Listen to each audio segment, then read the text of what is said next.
Hello everyone, এটা হচ্ছে একটা স্প্রে যেটা আমি রাত্রিরে চাল ধুয়ে ভিজিয়ে রেখে দিয়েছিলাম চালটাকে, আর জবা ফুলটা একসাথে ভিজিয়ে রেখে দিয়েছিলাম।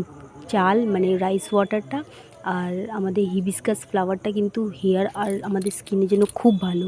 আমাদের স্কিনটাকে ব্রাইট করে অ্যান্ড গ্লো আনে ভেতর থেকে।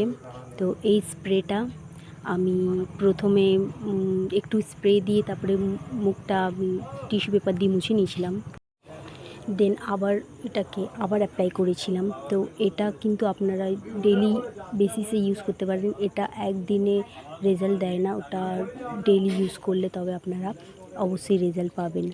আর এটা রাইস ওয়াটার কিন্তু আমাদের সব জায়গায় আমরা শুনেছি যে রাইস ওয়াটার কিন্তু আমাদের স্কিনটাকে খুব সুন্দর করে তোলে। তো এটা একদিনে অবশ্যই আপনি রেজাল্ট পাবেন না, বাট ডেলি অ্যাটলিস্ট 1 মাস ইউজ করে আপনি দেখতে পারেন যে আপনার স্কিনটা আগে থেকে অনেকটা ব্রাইট আর খুব ভালো হয়ে গেছে। তো অবশ্যই এটা ইউজ করতে পারেন আপনারাও ঘরে। এটা 1 সপ্তাহ ধরে ফ্রিজে আপনি রেখে ইউজ করতে পারেন, তারপরে অবশ্যই আবার নতুন বানিয়ে ইউজ করবেন।